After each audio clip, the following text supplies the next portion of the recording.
আসসালামু আলাইকুম ওয়া রাহমাতুল্লাহি ওয়া বারাকাতুহু। আশা রাখি আপনারা সকলে ভালো আছেন। আলহামদুলিল্লাহ সুম্মা আলহামদুলিল্লাহ, আমিও অনেক ভালো আছি। তো যাই না হোক, আপনারা সকলে জানেন যে গত 21 তারিখে আমার ধর্মসভা ছিল জাতুয়াতে, হযরত আল্লামা মাওলানা ইমাদউদ্দিন সাহেবের মাদ্রাসায়।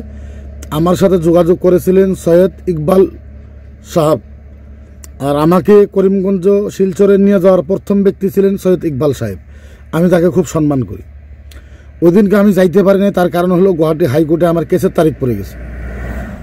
আমার মানুষেরা বারবার সৈয়দ সাহেবকে বলছে যে মুফতি সাহেব এখন পর্যন্ত হাইকোর্টে আছে, কথা বলতে পারবে না। তারপরে ইমাদউদ্দিন সাহেবের একটা ভাষণ দিলাম যে মুফতি সাহেব যদি বরাকবিলিতে আসে, ওনার কলিজা বাইর করে নিব, ওনাকে আক্রমণ করাবো, অ্যাটেক করা।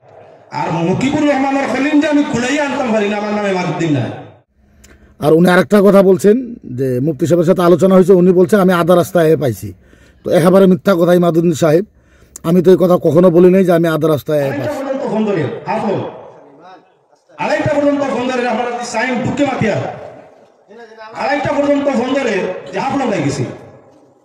আর এর বাদে এক নম্বর কথা। 2 নম্বর কথা, এখন আমি কোথায় আছি আপনারা জানেন? আজকে আমার করিমগঞ্জে 2টা প্রোগ্রাম ছিল, 2টা। অত কিছু বলতে চাই না, আপনারা বোধহয় জায়গাটা ছেলে, আপনারা জায়গাটা চিনে নেবেন একটু। এই জায়গাটা কোনটা, আমি বাইরে হয়ে গেলাম। এইটা জায়গাটা আপনারা চিনে রাখবেন। এই জায়গাটা কোনটা আপনাদের সকলকে বললাম, জায়গাটা আপনারা চিনে রাখবেন। এই জায়গাটা কোনটা আমি পরে সম্পূর্ণ বলবো। আমি আর মাত্র 25 কিলোমিটার ছিল আমার ক্লায়েন্ট পাইতে 25 কিলোমিটার ছিল। কিন্তু এখান থেকে আমি রিটার্ন আবার রওনা দিলাম। আমি এলান করে দিলাম, আমাকে যে ধরনের ফোনাফুনি করিমগঞ্জ কাছাড়া থেকে বরাকবিলির থেকে করা হয়েছে, আপনি আসবেন না, আপনার গাড়ি উড়াইয়া দেওয়া হবে, অমুক তমুক হাবি যাবে, মারা হবে, পিটা হবে, আপনি যাইতে পারবেন না, অমুক তমুক হাবি যাবে। লাস্ট মুহূর্তে মুহূর্তে আমি আপনাদের বরাকবিল আমি আবার বাড়ির দিকে রওনা হয়েছি। তো আমি এলান করে দিলাম, মনে রাখবেন যে আজকাল 24 তারিখ থেকে 31 তারিখ পর্যন্ত আমি আপনাদের বরাকবিলিতে কোনো প্রোগ্রামে অ্যাটেন্ড হব না। রাইজের কোনো দোষ নাই, কমিটির কোনো দোষ নাই। আজকাল 24 তারিখ, আজকাল বিরাট বড় একটা প্রোগ্রাম ছিল আমার, তার সাথে আরেকটা প্রোগ্রাম ছিল। আমি নিজে দুঃখিত যে প্রোগ্রামগুলো যাইতে পারতেছি না। আরেকটা কথা ইমাদউদ্দিন সাহেব উত্থাপন করছেন যে টাকা, দেখেন টাকার ভিখারি আমি নয়। এই 24 তারিখ থেকে 31 তারিখ পর্যন্ত যারা যারা টাকা দিচ্ছেন, আমার সব ডায়েরিতে আছে। 24 ঘন্টার ভিতরে আপনাদের টাকা আমরা ফেরত দিতেছি। আবার বলতেছি, এখানে নাজির ভাই অনেক প্রোগ্রাম ছিলেন, নাজির ভাই রেখেছিলেন।